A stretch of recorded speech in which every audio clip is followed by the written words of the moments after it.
Bertemu lagi dengan Kang Afif di sini. Pada video kali ini kita akan melanjutkan materi tentang tes DISC dan tes grafologi.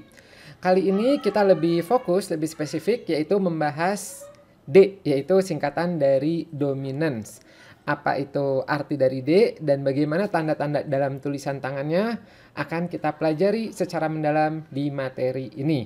Ini seri kedua berarti ya. Di seri pertama sebelumnya kita membahas tentang apa sih itu DISC ya. Dan nanti di seri ketiga, keempat, kelimanya itu membahas I, S, dan C-nya. Nah, sebelum kita membahas detail tanda-tanda dalam tulisan tangan untuk tipe D atau dominans itu seperti apa, saya mau tanya dulu pada Anda nih. Saya ada dua contoh tulisan seperti ini ya. Ada A yang kiri dan ada B yang kanan. Menurut Anda, manakah yang memiliki karakter tipe D dominans lebih besar? Yang A atau yang B? Sudah punya pilihan? Oke, kalau Anda seperti kebanyakan orang yang menjawab ini, itu menjawabnya adalah B, yang kanan. Contoh lagi, satu lagi. Bagaimana dengan yang ini? Manakah di antara dua penulis ini yang memiliki karakter D dominans lebih tinggi? Yang A yang kiri atau yang B yang kanan? Ya, jawabannya pun sama. Kalau Anda sama seperti kebanyakan orang yang disurvei, ya itu akan menjawabnya adalah B. Dan betul sekali, ya baik contoh yang tadi maupun contoh yang ini, itu yang B itu adalah lebih dominan. Ya. Nah, sebelum kita bahas lagi nih, apa sih emang dari tulisan ini yang membuat B itu lebih dominan, ya lebih kelihatan karakter dominansnya, saya akan mereview ulang, mengingat kembali materi tentang DISC secara singkat. Jadi DISC itu ada 4 ya, tipe D dominance. Ini dia lebih fokusnya pada task ya, pada pekerjaan dan ke arah extrovert. Kemudian ada I singkatan dari influence ya, ini lebih ke people tapi masih juga extrovert aktif ya. Nah, kemudian di bawah kanan ada S steadiness ya, ini udah ke arah introvert, masih ke people. Dan yang terakhir adalah C itu task dan introvert ya, disingkatan dari compliance. Nah, kita akan membahas yang D ini ya. Dan kita lihat lagi ya, untuk Anda yang baru nonton video ini, kita lihat dulu apa itu plus dan minusnya, kelebihan dan kekurangan dari D, supaya nanti bisa nyambung dengan tulisannya seperti apa. Kita ingat-ingat dulu yang D kelebihannya ya, ini ada tegas ya, otoritatif, asertif, kompetitif, mandiri, menunjukkan keyakinan diri yang kuat, orientasi pada target, kemauannya kuat, tidak mudah putus asa, dan biasanya unggul dalam kondisi krisis ya. Nah, dari sini aja kita sudah kebayang bahwa nanti kita akan melihat dari tulisan tangan itu tanda-tanda apa saja. Seperti misalnya ada tanda ketegasan ya. Apa sih, gimana sih tanda tegas dari tulisan tangan? Kemudian keyakinan diri itu seperti apa sih ya, mandiri seperti apa? Nah, itu udah kebayang. Nah, tidak hanya kelebihannya, kita juga akan membahas tentang kekurangannya ya, atau hambatan atau tantangan orang-orang tipe dominans ini. Yaitu biasanya dominan dalam sisi ekstrim ya, itu bisa ke arah diktator ya, suka menantang, suka memaksa ya, kemudian kasar, tidak sabar karena ingin ayo mana nih hasilnya, mana hasilnya gitu ya. Kemudian bisa terus terang, tapi terus terang di sini maksudnya adalah terus terang yang kurang baik ya, yang terlalu kurang diplomatis lah gitu ya. Kemudian menuntut, tergesa-gesa, dan kurang perasaan ya. Jadi kurang perasaan di sini maksudnya adalah lebih banyak pertimbangannya rasional, logik dibandingkan empati gitu. Nah, meskipun di sini ada banyak sekali, tapi kita tidak akan membahas 100% semuanya dari tipe D ya. Saya akan membahasnya cukup banyak ya, meskipun tidak 100%. Apa saja? Ini dia. Nah, ini banyak sekali ya, ini banyak sekali nih. Jadi untuk tanda positifnya ya, kelebihannya kita nanti akan lihat dari tulisan tangan, yaitu ada percaya diri, mandiri ya, self reliance, kemudian tegas, energi ya, akan saya bahas juga. Kemudian tadi yang berpikir lebih rasional, logik dibandingkan perasaan ya. Kemudian antusiasmenya tinggi. Sementara di sisi lain ya, ada juga argumentatif, kita akan lihat tanda-tandanya, kecenderungan keras kepala ya, kemudian defiance itu kecenderungan menentang situasi, kemudian dominan dan agresif ya. Nah, kita lihat dari yang pertama dulu, yaitu adalah yang percaya diri. Percaya diri itu apa sih ya? Percaya diri itu biasanya dia yakin terhadap dirinya sendiri, memiliki kemampuan untuk menerima diri apa adanya, ya.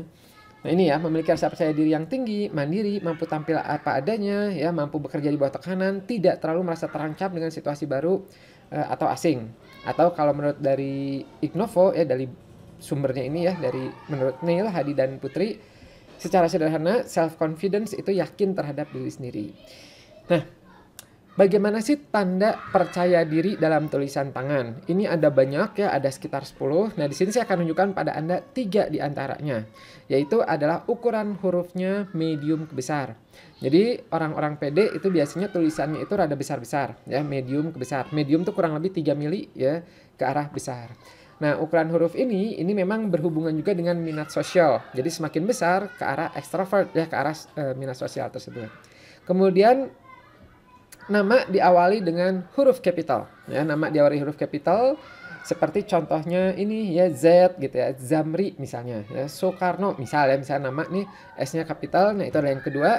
Kemudian yang ketiga ada tanda tangan proporsional dengan tulisan tangan. Nah, proporsional itu apa maksudnya? Maksudnya adalah antara tulisan dan tanda tangan tuh kurang lebih satu tipe. Baik ukurannya, bentuknya, kemiringannya, nah itu adalah satu tipe. Sehingga menggambarkan keselarasan ya diri antara ideal self ya, antara apa yang ditampilkan dengan real atau actualnya gitu. Nah, dan beberapa tanda lainnya dari percaya diri ya. Tapi minimal 3 itu aja sudah bisa menjadi hipotesa awal ya gitu. Kemudian kita akan menambah lagi yaitu yang namanya self-reliance. Self-reliance ini suka disebut dengan kemandirian. Tandanya adalah tanda tangan yang dikasih garis bawah seperti ini. Seret gitu. Ya. Semakin panjang, semakin tinggi nilai self-reliance-nya. Ya. Ini menjadi salah satu indikasi mandiri bergantung pada dirinya sendiri. Kemudian tanda dominans berikutnya yaitu adalah biasanya orang-orang dominans itu tegas.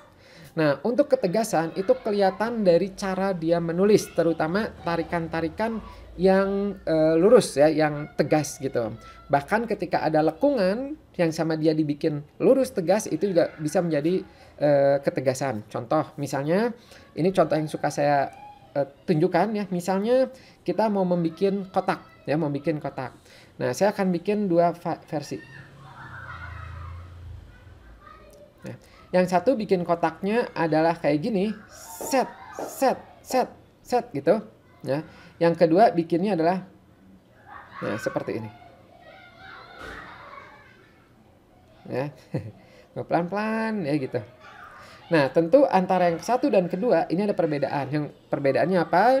Yang kedua itu biasanya lebih terkesan itu lebih ragu-ragu ya, lebih nggak yakin ya, lebih sketsa gitu. Beda dengan yang pertama yang di atas ini adalah lebih yakin, lebih tegas ya. Nah, dalam grafologi ketegasan itu bisa dibagi ke dalam 3 bentuk, yaitu ada yang nanti namanya positiveness, tarikan dari atas, yang nanti kita lihat contohnya. Ada willpower dari kiri ke kanan, dan ada determination dari tengah ke bawah. Nah, kita lihat dari positiveness-nya dulu. Positif ini tandanya adalah tarikan-tarikan tegas dari zona atas. Zona atas itu apa? Zona atas tuh kayak gini, jadi huruf-huruf yang ada tarikan ke atas. Misal, huruf B, nah ini kan ada atasnya nih ya. L, H, ini L juga ya, L. Kemudian H, nah ini ya, ini bagian atasnya. Nah, Anda lihat, ya kalau Anda perhatikan di sini tarikannya kan ini tegas sekali ya gitu, lurus gitu. Nah, ini disebutnya adalah positiveness ya, salah satu tanda dari ketegasan. Kemudian willpower. Willpower juga sama, ketegasan ini bentuknya dari kiri ke kanan. Contoh misalnya pada huruf T ini kelihatan. Seret, seret, seret, tegas ya gitu. Tarikannya tuh yakin ya gitu. Mampu mengarahkan energinya ya dengan terarah dengan yakin. Ini juga tanda ketegasan. Nah, satu lagi adalah determination istilahnya. Determination itu tarikan yang tegasnya itu adalah ke bawah. Contoh, misalnya ini G ini ya, yang hijau ini ya. Seret. Nah, ini tarikan bagian ininya ini termasuk cukup tegas ya. Nih, Anda lihat mungkin. Nah, ini yang bawah ini dia termasuk determination ya. Nih, ya yang ini determination. Kalau yang ini dia masih rada melengkung ya, yang keluarganya yang G ini masih melengkung. Y-nya ini masuk determination ya, ini masuk determination. Nah, jadi kalau misalnya Anda ngelihat semakin banyak tanda-tanda tarikan yang tegas seperti ini, itu menjadi salah satu tipe dari dominans ya, faktor penguat tersebut. Kemudian berikutnya ada yang namanya enthusiasm. Nah, orang dominance biasanya dia antusiasnya juga cukup tinggi. Nah, antusias itu kelihatan dari huruf T dengan barnya itu panjang ya. Apa itu bar? Bar itu ini nih yang tarikan kiri ke kanannya. Dengan syarat tidak nyambung ya. Maksudnya tidak nyambung itu adalah gini. Jadi bukan yang misalnya ya. Jadi bukan yang kayak gini, de misalnya ya atau tempat. Nah, kalau ini kan T ke E-nya nyambung. Nah, nggak seperti itu ya. Jadi T-nya set gitu, panjang. Kalau tadi willpower adalah tegasnya, tarikannya tegas, set ya. Kalau antusias adalah panjangnya. Semakin dia pendek ya, kita lihat ya, saya mau bikin 3 buah huruf T. Yang ke satu saya bikin T-nya nah cuman kayak gini barnya ya. Yang kedua kayak gini. Yang ketiga itu nah ya, kelihatan semakin pendek semakin ogah-ogahan ya, semakin antusiasmenya itu rendah. Yang kedua normal, yang ketiga semakin panjang itu semakin antusiasmenya tinggi ya. Nah, normalnya segimana? Normalnya ini kurang lebih setinggi middle zone. Jadi misal contohnya ya, misalnya saya nulis atau. Nah, A-nya misalnya ini kan zona tengah nih ya, misalnya ini 3 mili. Nah, lebarnya ini 3 mili juga, ini adalah normal. Kalau lebih dari 3 mili dia masuk berarti antusiasmenya cukup tinggi. Kang Afif, apa sih antusias itu? Nah, antusias di sini yang dimaksud di sini adalah adanya semangat, gairah untuk mencapai target-targetnya, ya. Oh ya, nanti di grafologi juga ada istilahnya goals ya, target-target itu dari tinggi rendahnya tibar. Jadi tibar itu ada banyak banget ya, ada tinggi rendahnya itu berhubungan sama goals, ada panjang pendeknya berhubungan sama antusias, ada tegasnya itu berhubungan sama willpower. Nah, ini antusias tadi panjangnya itu. Ya, kemudian ada dorongan, gairah ya untuk mencapai target dan tujuan. Semangat, keinginan besar biasanya dengan antusias yang tinggi dapat menginspirasi orang lain. Nah, antusias ini juga ini menjadi selain D, itu juga akan muncul di tipe-tipe orang tulisan I, influence ya, karena influence juga itu biasanya suka menginspirasi orang lain ya. Nah, ini contoh tulisannya ya. Nah, ini panjang ya, panjang. Nah, itu adalah tipe-tipe antusias. Nah, tanda berikutnya adalah sudut dalam tulisan tangan. Nah, sudut ini ya bisa kelihatan dari contoh misalnya huruf M, huruf N ya gitu. Atau di jenis sambungannya itu sudut-sudut. Nah, sudut ini banyak sekali maknanya ya, meskipun yang cukup sering itu dibahasnya adalah tentang berkaitan sama bagaimana dia memproses informasi. Suka disebutnya analitis atau investigatif. Nah, kita lihat lebih lengkapnya seperti apa ya. Nah, ini dia. Sudut memiliki berbagai makna seperti kontrol, ya, pola pikir analitis, investigatif, kontrol diri yang disebabkan dorongan untuk menggali reason, alasan-alasan di balik suatu informasi, reasoning, kesiapan menghadapi tantangan dan hambatan, sikap harassment, kecemasan, dan sebagainya. Ya. Nah, dalam bahasan ini itu lebih dibahasnya itu adalah 2 nih. Satu adalah tadi yang analitis investigatif. Jadi biasanya orang dominan itu tidak terlalu mempertimbangkan perasaan, feeling ya, lebih banyak pertimbangannya adalah rasional ya, atau logik. Ini dalam kasus ekstrim ya. Dan yang kedua adalah sudut-sudut ini juga menggambarkan tadi, yaitu adalah harassment, keberanian untuk mendobrak sesuatu tantangan atau hambatan. Berikutnya, masih untuk di dominance, tanda berikutnya adalah tekanan atau pressure. Biasanya orang-orang yang dominance itu disupport dengan tekanan-tekanan yang kuat. Tekanan ini berhubungan dengan energi vitality, ya gitu. Jadi mereka memiliki kapasitas untuk menyelesaikan tugasnya ya, dan juga untuk extrovertnya tersebut. Nah, itu membutuhkan energi. Nah, ini adalah tandanya ya, contohnya yaitu adalah tulisan yang ditekan. Biasanya untuk mengetahui tulisan ditekan atau tidak itu banyak ya caranya. Bisa dengan kertas karbon ya, ditumpuk, semakin ditekan itu semakin nembus ke bawah, atau bisa dengan diraba ya. Dan biasanya kelihatan juga itu kelihatan ya gitu. Oh, ini tebal, ini tipis ya. Nah, kalau tulisannya ditekan kemudian udah gitu tajam-tajam kayak seperti tanda sebelumnya, itu bisa berkembang ke arah agresif secara fisik ya, aggression. Berikutnya, masih di dominance. Nah, ada juga tanda-tanda yang biasanya kurang baik ya pada orang-orang yang dominance. Yaitu adalah mereka biasanya buru-buru, ingin selalu melihat hasilnya seperti apa. Mana hasilnya? Ayo, mana ini? Kedepannya apa? Ini apa? Nah, tanda buru-buru tersebut dalam grafologi itu kelihatan dari tulisan yang cepat ya. Ditambah dengan kalau nulis I atau nulis T ya, tibarnya itu ketarik ke kanan. Contoh misalnya lihat di sini ya, writing, I-nya itu ketarik ke kanan. Atau ini saya perbesar ya supaya kelihatan jelas. Nah, ya. Bisnis misalnya. Nah, I-nya di sini ya, titiknya di sini. Nah, ini dia termasuk yang namanya impatience ya. Nih, di ya gitu. I-nya di sini, titiknya di sini ya, tidak sabar atau impatience. Nah, begitu juga dengan T ya. T juga. Nah, begitu juga dengan T ya. Jadi T juga misalnya nulis itu ya. Nah, I-nya ketarik kanan, bar itu yang ini yang garisnya ini juga dia ketarik ke kanan. Itu adalah impatience atau buru-buru ya, kurang sabar dalam menghadapi suatu hal ya yang membutuhkan proses yang memadai gitu ya. Sulit bagi dia untuk memfokuskan perhatiannya pada pekerjaan satu per satu. Makanya biasanya dominance itu dia lebih cocok untuk posisi-posisi yang mendelegasikan ya, supervisor misalnya ya, manager gitu. Jadi bukan yang praktikal yang ngerjainnya langsung gitu. Jadi dia cukup delegasikannya. Berikutnya ada lagi tanda-tanda yang kurang baik nih pada dominance. Biasanya itu suka diikuti dengan argumentatif ya. Nah, argumentatif memang ada posisi yang cocok untuk orang-orang argumentatif, seperti misalnya lawyer, pengacara, mungkin bagus ya. Tapi dalam hubungan sosial kadang-kadang argumentatif ini membuat pihak lawan bicaranya aduh gitu ya, kurang nyaman. Nah, bagaimana tanda argumentatif dalam tulisan tangan itu biasanya suka dimunculkan dengan huruf P kecil yang ada kepalanya seperti ini. Ini pada tulisan lepas juga bisa ya, pada tulisan lepas P kecil ya, seperti ini. Misalnya pada. Nah, ini ya P ini nih yang ada kepalanya, nah itu juga termasuk argumentatif ya. Memiliki argumen hampir dalam setiap perkataannya, suka berdebat ya gitu, berusaha membuktikan, mempertahankan pendapatnya ya, dan bisa juga mudah bertengkar secara verbal ya dengan teman-teman atau orang lain. Nah. Kemudian berikutnya juga tipe dominance itu adalah narrow-minded. Ini istilah ya, narrow-minded itu kita lihat tandanya dulu ya. Tandanya adalah huruf E dengan loopnya itu sempit ya. Contoh misalnya ini nulis E nih, idea ya. Nah, ini kecil. Jadi biasanya kan kalau nulis misalnya nulis E itu kan biasanya kebuka, ada loopnya seperti ini. Nah, kalau dia itu ketutup kayak gini ya.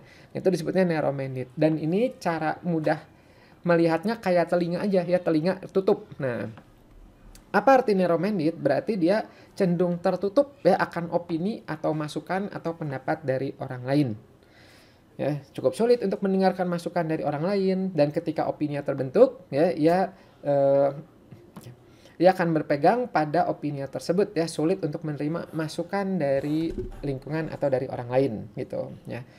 Nah, apalagi kalau narrow-mindednya ini diikuti juga dengan keras kepala atau stubborn. Wah, apa nih tandanya ya untuk keras kepala, stubborn itu Anda bisa ngeliat dari huruf D dan T yang seperti ini ya. Jadi membentuk sudut. Nah, ya. Jadi kita banyak tuh membahas sudut ya pada orang-orang tipe dominance atau authoritarian. Ya, ini T, ini D, ini bukan A. Jadi misal nulis data. Nah, ini sudut ya. Ini sudut ya, tanda. Nah, ini sudut, ini sudut. Keras kepala atau stubborn ya gitu, itu biasanya dia menolak merubah pemikirannya meskipun dihadapkan dengan logika ya, menolak untuk mengalah ya, bahkan ketika dia salah ya gitu. Kalau bahasa Sundanya sih kekeh ya. Kemudian sering merasa dirinya paling benar ya. Jadi kalau diikutin udah sudut, diikuti dengan narrow-minded, diikuti dengan argumentatif, diikuti dengan keras kepala, waduh itu biasanya kurang nyaman ya untuk diskusi sama orang seperti ini. Nah, tapi ingat sekali lagi ya gitu, kalau dalam menggambarkan kepribadian kita tidak boleh hanya dari satu tanda aja, tidak boleh ya. Kita perlu menggambarkan dinamika sesuai aspek kepribadiannya. Ya, ini kita baru ngumpulkan satu-satu untuk hipotesanya. Berikutnya kita tambah lagi ada yang namanya defiance. Nah, defiance kita lihat dulu indikatornya, yaitu adalah huruf K dengan bakal yang besar. Jadi bakal tuh ini ya, knou. Nah, ini ya, K ini adalah bakal ya. Biasanya K kayak gini. Nah, ini kalau tulisan sambung. Kalau tulisan lepas ya bagian ininya dia yang naik ya, yang menohok ke atas gitu ya. Nah, ini biasanya defiance itu memiliki kecenderungan untuk menentang orang lain, terutama atasan atau orang tua, ya. Berani atau mudah untuk mencari konfrontasi, berani secara terbuka menunjukkan perlawanan terhadap otoritas, gitu. Kemudian ada yang tanda lunaknya dari defiance ini, yaitu adalah huruf capital di tengah-tengah. Nah, tapi kalau ada huruf capital di tengah-tengah, itu perlu dilihat tanda-tanda lain yang mengikutinya apa. Contoh, misalnya hari Rabu. Nah, ini capital, ya kita perlu melihat dia diikuti dengan seperti apa. Kalau diikutinya dengan ada ornamen, ya, ada smile, ada bintang, ya, i-nya seperti ini senang atau butuh dapat perhatian. Ini tipe-tipe I jadinya, tipe influence. Kemudian juga ya kalau misalnya hari lagi enak ya, nah diikuti dengan bulat-bulat tulisannya, kemudian dominannya zona tengah tuh maksudnya atasnya nggak panjang, bawahnya nggak panjang ya. Nah ini disebutnya adalah tipe egosentris, sama ini juga termasuk tipe influence, makanya nanti di influence kita akan ketemu lagi tanda ini. Nah, tapi kalau diikutinya dengan tajam-tajam ya, dengan sudut-sudut seperti ini ya, nih seperti ini, seperti argumentatif, maka ini barulah masuk yang dominance. Itu disebutnya adalah defiance tadi. Ya gitu. Nah, sampai sini dulu ya untuk bahasan tentang tanda-tanda dominance dalam tulisan tangan. Ayo, gimana dalam tulisan yang Anda analisa ketemu nggak tanda-tanda ini ya? Atau jangan-jangan ketemunya tanda-tanda yang lain yang insya Allah di seri berikutnya akan kita bahas ya. Nah, jangan lupa buat Anda yang ingin tahu ya saya ini sebenarnya tipe apa sih, atau pasangan saya ya, atau tim kerja saya itu tipenya apa, don't worry ya gitu. Kami memiliki tes online. Ini bisa Anda buka ya kangafif.com/psikotes. Nah, ini spesial nih untuk Anda penonton YouTube channelnya Kang Afif, spesial bisa menggunakan kode kupon YouTube ya, maka nanti akan dapat special price ya untuk dites ya. Silakan, insya Allah ini bermanfaat sekali ya. Kalau kami sih itu setiap kali rekrut ya, penempatan ya gitu, bahkan keluarga juga itu suka dites supaya lebih tahu penempatannya seperti apa, penyikapannya seperti apa, dan antisipasinya seperti apa. Oke, sampai jumpa di video berikutnya, dan jangan lupa buat Anda yang belum mensubscribe channel ini, pencet subscribe dan pencet loncengnya, sehingga pas nanti kami upload video terbaru, Anda akan mendapatkan notifikasinya. Bye-bye.